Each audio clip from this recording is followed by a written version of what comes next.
Hi there, I'm Mrs. C, and welcome back to Math Defined.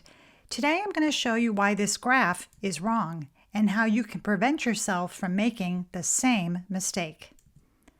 This inequality has a fraction on both sides with the variable b on the right side. Since both of the fractions have the same denominator, working with them should be easy, but we'll need to be careful when graphing the solution. To isolate the variable, we'll subtract 5/7 on both sides. On the right side, the 5/7 cancel out, leaving b is greater than. On the left side, combining 2/7 and negative 5/7 is negative 3/7. So the solution is negative 3/7 is less than b. On the graph, we'll place an open circle at negative 3/7 because it is not included in the solution. Now we're at the point where many students make their biggest mistake.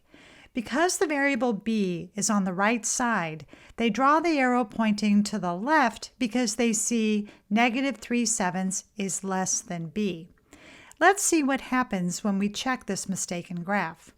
Let's pick a value less than negative 3/7, like negative 5/7, and substitute it back. Negative 5/7 plus positive 5/7 is 0.